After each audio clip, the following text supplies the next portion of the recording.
तो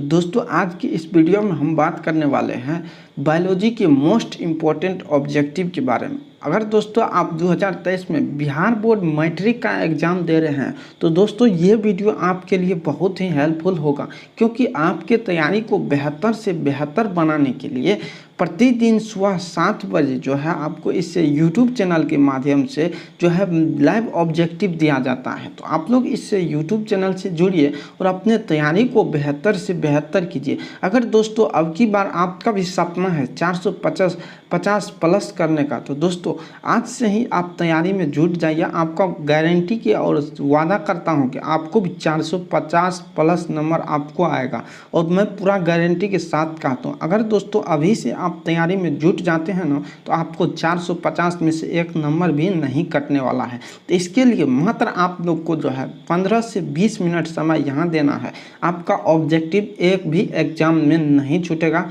100% गारंटी के साथ कहता हूँ। हाँ दोस्तों देखिए, आप जो है 15 से 20 मिनट कहीं इधर उधर व्यतीत कर देते हैं। अगर लेकिन दोस्तों अगर अभी से आप इस ऑब्जेक्टिव में अगर 15 से 20 मिनट ध्यान देते हैं तो आपके ऑब्जेक्टिव कहीं ना कहीं जुबान पे होगा, और आपके एग्जाम में एक भी ऑब्जेक्टिव छूटने की 9 के बराबर संभावना होगा। तो चलिए दोस्तों आज शुरू करते हैं वीडियो को। 2-3 वीडियो बायोलॉजी से बना दिए हैं पहला पार्ट का। मात्र देखिए दोस्तों 30 ऑब्जेक्टिव क्वेश्चन आपको प्रतिदिन कराता हूँ। तो 2-3 वीडियो आप लोग को बना चुके। अगर आप नहीं देखे हैं तो इस वीडियो के डिस्क्रिप्शन में लिंक मिल जाएगा, वहाँ से आप जरूर देखिएगा। मोस्ट इम्पॉर्टेंट ऑब्जेक्टिव है आपके बोर्ड एग्जाम के लिए। तो चलिए उतना बात नहीं, चलिए शुरू करते हैं हम वीडियो को। तो देखिए दोस्तों आपके सामने पहला प्रश्न है, और ये देखिए कितना शानदार प्रश्न है। पूछा दही के जमने में कौन सी क्रिया सहायक होती है। देखिए मोस्ट इम्पॉर्टेंट ऑब्जेक्टिव है। ऑप्शन ए देख लीजिए, अपघटन, प्रकाश संश्लेषण, किण्वन और उत्सर्जन। तो आपका सही आंसर बताना है कि इसका सही आंसर क्या होने वाला है कि दही के जमने में कौन सी क्रिया सहायक होती है। तो प्यारे साथियों इसके लिए आप लोग को बता दें कि इसका सही आंसर जो हो जाएगा ऑप्शन नंबर सी हो जाएगा, किण्वन। इसको आप लोग को ध्यान में रखिएगा। आइए नेक्स्ट प्रश्न पे, और नेक्स्ट प्रश्न भी देखिए शानदार प्रश्न है कि कीटों के प्रमुख श्वसन अंग है। देखिए ऑप्शन दिया गया है गिल्स, फेफड़ा, ट्रेकिया और गिल कोष्ठ। आप लोग को इसमें जो सही आंसर है वो आप लोग को टिक लगाना है। तो देखिए सही आंसर इसका हो जाएगा ऑप्शन नंबर सी, ट्रेकिया। देखिए आप लोग को इस तरह का कंटेंट कहीं नहीं मिलने वाला है। जो भी मैं बताता हूँ वो 100% आपके बोर्ड एग्जाम में छपने की पूरी संभावना है। तो इसीलिए आप लोग प्रत्येक क्वेश्चन को अपने नोटबुक में होगा तो लिखते चलिएगा, नहीं तो अच्छी तरह से इसको याद रखते चलिएगा। देखिए निम्नलिखित में से कौन सा यौगिक कोशिका में रासायनिक ऊर्जा का सार्वजनिक वाहक है। इसमें बताना है कि नीचे दिए गए यौगिक जो है इसमें कौन सा ऐसा है कि कोशिका में रासायनिक ऊर्जा का सार्वजनिक वाहक है। तो इसका सही आंसर क्या हो जाएगा, ऑप्शन नंबर बी जो है एटीपी हो जाएगा, एडेनोसिन ट्राइफॉस्फेट जिसका पूरा नाम होता है। ये भी आप लोग को एग्जाम में पूछता है कि एटीपी का पूरा रूप लिखिए, तो एडेनोसिन ट्राइफॉस्फेट होता है। आइए नेक्स्ट प्रश्न पे, और नेक्स्ट प्रश्न देखिए आपके सामने है। प्रश्न नंबर 94 है, श्वसन का वह चरण जिसमें ऑक्सीजन की अनुपस्थिति में, ऑक्सीजन क्या है अनुपस्थिति में, ग्लूकोज का आंशिक विखंडन होता है, क्या कहलाता है। श्वसन आप 2 चरणों में पढ़े होंगे, एक वायवीय श्वसन था, एक अवायवीय श्वसन। ये आप जरूर पढ़े होंगे। तो श्वसन का अगर ऑक्सीजन की अनुपस्थिति में होता है तो उसको कौन सा श्वसन कहा जाता है, अवायवीय श्वसन कहा जाता है। अगर ऑक्सीजन की उपस्थिति में होता है तो उसे वायवीय श्वसन कहा जाता है। तो प्यारे साथियों इसका सही आंसर क्या हो जाएगा, ऑप्शन नंबर बी जो है अवायवीय श्वसन हो जाएगा, क्योंकि ये ऑक्सीजन की अनुपस्थिति में है। तो आइए नेक्स्ट प्रश्न पे, और नेक्स्ट प्रश्न देखिए आपके सामने है कि मोस्ट इम्पोर्टेंट ऑब्जेक्टिव भी है, कोशिकीय ईंधन कहा जाता है। आप लोग को बताना है कि नीचे दिए गए में से आप लोग को कोशिकीय ईंधन किसे कहा जाता है। ऑप्शन देख लीजिए, वसा को, प्रोटीन को, ग्लूकोज को एवं इनमें से कोई नहीं। तो इसका सही आंसर आप लोग को बताना है कि कोशिकीय ईंधन किसे कहा जाता है। तो इसका सही आंसर हो जाएगा ऑप्शन नंबर सी, ग्लूकोज। आइए प्यारे साथियों नेक्स्ट प्रश्न पे चलते हैं और नेक्स्ट प्रश्न भी आपके सामने है और मोस्ट इम्पोर्टेंट ऑब्जेक्टिव है कि अवायवीय श्वसन की पूरी प्रक्रिया कहाँ संपन्न होती है। आप लोग को बताना है कि अवायवीय श्वसन जो ऑक्सीजन की अनुपस्थिति में होती है इसकी पूरी प्रक्रिया कहाँ संपन्न होती है या पूरी होती है। ऑप्शन देख लीजिए, माइटोकॉन्ड्रिया, कोशिका द्रव, कोशिका झिल्ली एवं केंद्रक द्रव। आपको सही आंसर बताना है कि अवायवीय श्वसन की प्रक्रिया जो है पूरी कहाँ संपन्न होती है। अवायवीय श्वसन की पूरी प्रक्रिया का अगर आप बात करें तो वो जो है माइटोकॉन्ड्रिया में संपन्न होती है, लेकिन अगर हम बात करें अवायवीय श्वसन की पूरी प्रक्रिया तो वो जो है कहाँ संपन्न होता है, कोशिका द्रव में संपन्न होता है। तो इसको आप लोग को ध्यान में रखना है। आइए नेक्स्ट प्रश्न पे चलते हैं और नेक्स्ट प्रश्न देखिए आपके सामने है और ये भी मोस्ट इम्पॉर्टेंट ऑब्जेक्टिव है कि एटीपी में फॉस्फेट की संख्या कितना होता है। आप लोग को बताना है कि एटीपी एडेनोसिन ट्राइफॉस्फेट जो होता है, एडेनोसिन ट्राइफॉस्फेट मतलब 3 फॉस्फेट, तो इसमें फॉस्फेट की संख्या कितना हो जाएगा, 3 हो जाएगा। तो इसका सही आंसर क्या हो जाएगा प्यारे साथी, ऑप्शन नंबर सी जो है इसका राइट आंसर होने वाला है। तो एटीपी का जो है आप लोग को पूर्ण रूप को ध्यान में रखना है, एडेनोसिन ट्राइफॉस्फेट, तो फॉस्फेट में इसकी संख्या 3 होती है। आइए नेक्स्ट प्रश्न पे चलते हैं और नेक्स्ट प्रश्न देखिए आपके सामने है, रक्त में इनमें किसकी उपस्थिति के कारण लाल दिखाई देता है। मानव शरीर में जो है रक्त के वैसे 2 भाग होते हैं, एक होता है प्लाज्मा, एक होता है रक्त कणिका। रक्त में जो है रक्त कणिका का भी 3 भाग होता है, जिसमें होता है आरबीसी, डब्ल्यूबीसी और प्लेटलेट। इसमें जो है आप लोग को बताना है कि रक्त का जो है लाल किसकी उपस्थिति के कारण होता है।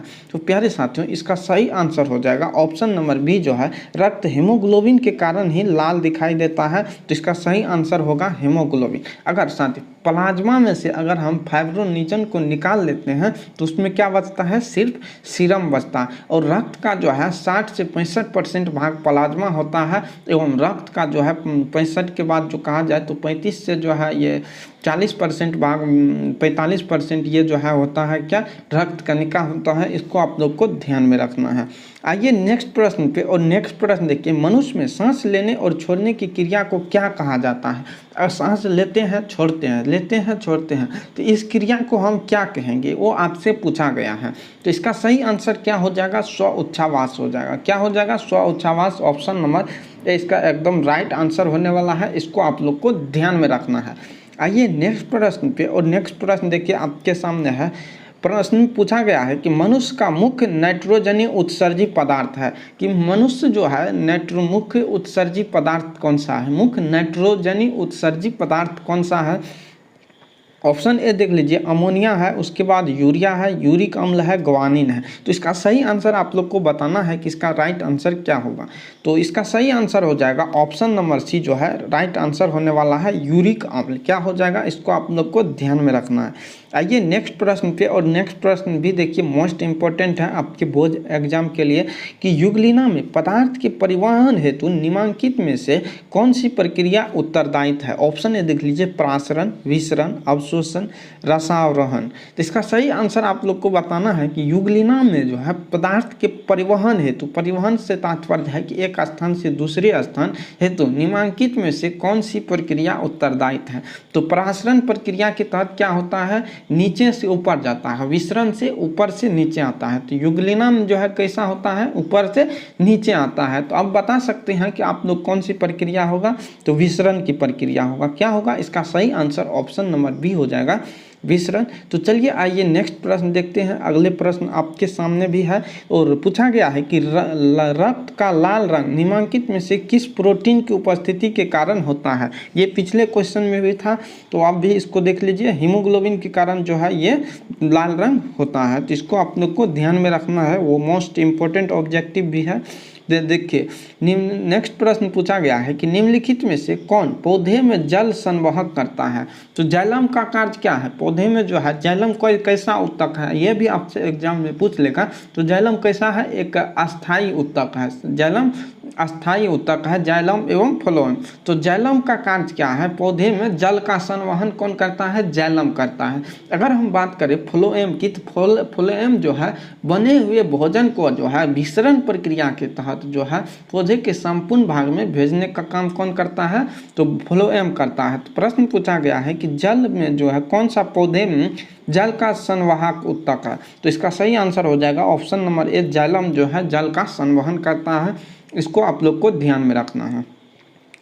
आइए नेक्स्ट प्रश्न पे, और नेक्स्ट प्रश्न देखिए आपके सामने है कि फाइब्रोजिन रहित प्लाज्मा को क्या कहा जाता है। वही अगर प्लाज्मा में से फाइब्रोजिन को आप निकाल लेते हैं तो इसको क्या कहा जाता है, सीरम कहा जाता है। ये पिछले में बता चुके हैं। तो इसका सही आंसर ऑप्शन नंबर ए हो जाएगा। इसको आप लोग को ध्यान में रखना है कि फाइब्रोजिन रहित प्लाज्मा को हम सीरम कहते हैं। तो इसका right answer option number A हो जाएगा। आइए नेक्स्ट प्रश्न पे देखते हैं, और नेक्स्ट प्रश्न है कि रक्त में हल्के पीले रंग के चिपचिपे द्रव को क्या कहा जाता है। रक्त में जो होता है हल्का पीला रंग एवं चिपचिपे द्रव को क्या कहा जाता है। तो यही आप लोग को बताएं कि इसका जो है राइट आंसर क्या होने वाला है, प्लाज्मा राइट आंसर हो जाएगा। कि रक्त में जो है हल्के पीले रंग का जो है चिपचिपा द्रव को क्या कहते हैं, प्लाज्मा कहते हैं। और रक्त का जो है तरल भाग क्या कहलाता है, ये भी प्लाज्मा कहलाता है। इसका right answer option number A होगा। इसको आप लोग को ध्यान में रखना है। आइए नेक्स्ट प्रश्न पे चलते हैं, और नेक्स्ट प्रश्न देखिए आपके सामने है कि फुफ्फुस शिराएं हृदय से किस वेशमों में खुलती है। आप लोग को बताना है कि फुफ्फुस शिरा, फुफ्फुस धमनी, ये सब आप पढ़े होंगे। तो फुफ्फुस शिरा जो है हृदय के किस वेशमों में खुलता है। तो फुफ्फुस शिरा जैसे ये हृदय है, हृदय के जो है इस तरह से यहाँ पर जो है फुफ्फुस शिरा खुलता है।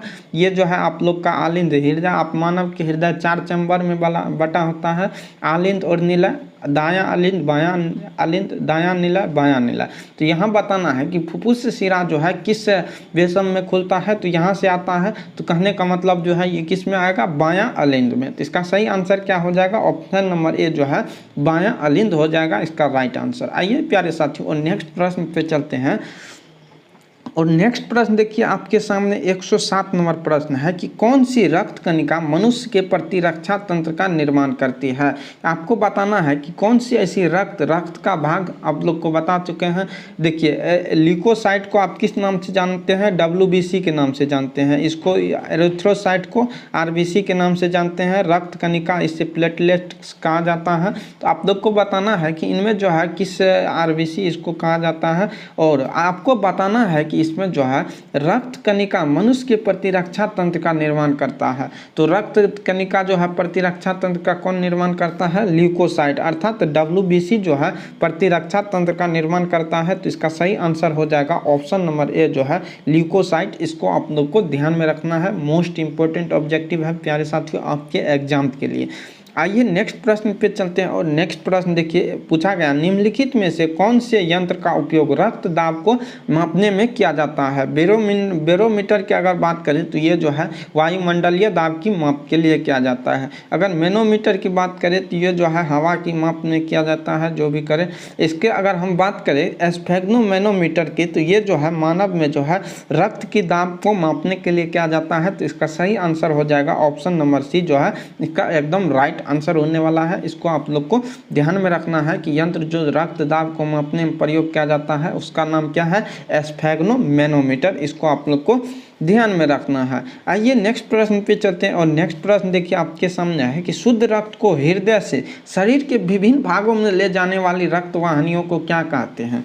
तो धमनी जो है कैसा रक्त प्रभावित करता है, शुद्ध रक्त प्रभावित करता है। और शिरा की अगर बात करें तो ये जो है अशुद्ध रक्त प्रवाहित करता है। तो इसका सही आंसर क्या होगा, हो जाएगा कि शुद्ध रक्त को हृदय से शरीर के विभिन्न भागों में ले जाने वाली रक्त वाहिनियों को क्या कहते हैं, हम धमनी कहते हैं। और अशुद्ध रक्त को ले जाने वाली वाहिनियों को शिरा कहते हैं। तो इसको भी आप लोग को ध्यान में रखना है। आइए नेक्स्ट प्रश्न पे चलते हैं, और नेक्स्ट प्रश्न आपके सामने है कि उत्तक कोशिकाओं के बीच अवस्थित WBC सहित रक्त प्लाज्मा को क्या कहते हैं। WBC सहित रक्त प्लाज्मा को क्या कहते हैं। ऑप्शन देख लीजिए, उत्तक द्रव है, लसिका है, लिम्फ है, और इनमें से सभी है। तो इसका सही आंसर बताना है कि इसका सही आंसर क्या होने वाला है। तो इसका सही आंसर हो जाएगा ऑप्शन नंबर जो है इसका सी नंबर जो है एकदम राइट आंसर होने वाला है। लिम्फ जो है इसका राइट आंसर हो जाएगा, तो इसको आप लोग को ध्यान में रखना है। तो लिम्फ या कहा जाए या इसको लसिका कहा जाए या उत्तक द्रव कहा जाए, तो मिला जुला के सब एक ही होता है। तो इसका right answer option number D हो जाएगा, तो इसको आप लोग को ध्यान में रखना है। आइए प्यारे साथियों नेक्स्ट प्रश्न पे चलते हैं और नेक्स्ट प्रश्न देखिए कि मनुष्य के लाल रक्त कोशिकाओं में अनुपस्थित होता है। आप लोग को बताना है कि लाल रक्त कोशिका में कौन सा अनुपस्थित रहता है। तो देखिए लाल रक्त कोशिका में जो है वसा पाया जाता है, प्रोटीन में भी रहता है, उसके बाद अगर बात करें तो हेमोग्लोबिन भी रहता है। तो अब आप लोग को बताना है कि क्या नहीं रहता है। तो इसका राइट आंसर हो जाएगा ऑप्शन नंबर ए केंद्रक। लेकिन इसकी अगर अपवाद की बात करें तो ऊंट एवं लामा के जो है आरबीसी अर्थात लाल रक्त कणिका में क्या होता है, केंद्रक पाया जाता है। तो इसका सही आंसर ऑप्शन नंबर ए हो जाएगा केंद्रक। आइए प्यारे साथी नेक्स्ट प्रश्न देखिए आपके सामने है और नेक्स्ट प्रश्न भी मोस्ट इंपोर्टेंट है कि वे पौधे जिनका पोषण सड़ी गली चीज़ों पर आश्रित रहता है उन्हें क्या कहा जाता है, तो उन्हें मृतजीवी कहा जाता है। तो इसका सही आंसर क्या हो जाएगा, ऑप्शन नंबर बी जो है इसका राइट आंसर होने वाला है मृतजीवी। आइए प्यारे साथियों नेक्स्ट प्रश्न पे चलते हैं और नेक्स्ट प्रश्न भी मोस्ट इंपॉर्टेंट है कि आप भी जानते होंगे कि स्वपोषी भोजन के लिए आवश्यक है। तो क्लोरोफिल भी है, सूर्य प्रकाश भी है, H2O और CO2 है। इसका सही आंसर क्या हो जाएगा, ऑप्शन नंबर डी जो है एकदम इसका राइट आंसर होने वाला है। तो आइए नेक्स्ट प्रश्न पे चलते हैं और नेक्स्ट प्रश्न देखिए आपके सामने है कि पूछा गया है कि इनमें से कौन प्रकाश संश्लेषी अंगक है।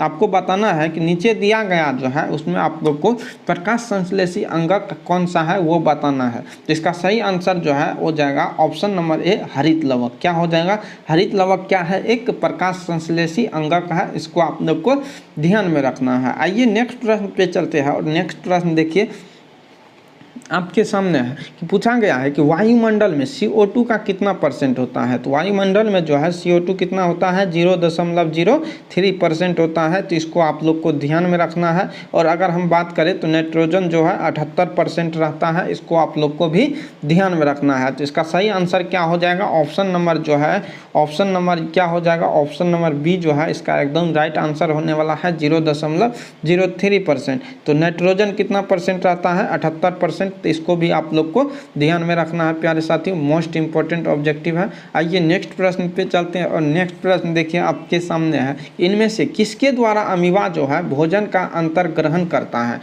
इसका सही आंसर आप लोग को बताना है कि अमीबा जो है भोजन का अंतर्ग्रहण किसके द्वारा करता है, कुटपाद के द्वारा, परिवहन के द्वारा, भोजन रसदानी के द्वारा और केंद्रक के द्वारा। इनमें से आप लोग को बताना है कि इसका सही आंसर क्या हो जाएगा। तो प्यारे साथियों इसका जो सही आंसर हो जाएगा ऑप्शन नंबर जो है ये एकदम इसका राइट आंसर होने वाला है कुटपाद के द्वारा। इसको आप लोग को ध्यान में रखना है। आइए नेक्स्ट प्रश्न पे चलते हैं और नेक्स्ट प्रश्न देखिए आपके सामने है, इनमें से किस छिद्र के द्वारा जो है ग्रसनी जो है ग्रास नली से जुड़ता है। आपको बताना है कि किस छिद्र के द्वारा जो है ग्रसनी ग्रास नली से जुड़ता है। तो इसका सही आंसर क्या हो जाएगा, कमेंट बॉक्स में लिखिएगा। निगल द्वार है, ऑप्शन देख लीजिए, कंठ द्वार है, मल द्वार है, इनमें से कोई नहीं है। तो प्यारे साथियों इसका सही आंसर जो है ऑप्शन नंबर ए हो जाएगा निगल द्वार। इसको आप लोग को ध्यान में रखना है, ये भी आप लोग के बोर्ड एग्जाम के लिए मोस्ट इंपॉर्टेंट है। आइए नेक्स्ट प्रश्न देखिए कि ग्रहणी भाग है, ऑप्शन देख लीजिए, मुख्य गुहा का, अमाशय का, छोटी आंत का, बड़ी आंत का। तो इसमें आप लोग को बताना है कि ग्रहणी जो है किसका भाग है, तो एक ग्रहणी छोटी आंत का भाग है। तो इसका सही आंसर ऑप्शन नंबर जो है सी हो जाएगा। इसको आप लोग को ध्यान में रखना है।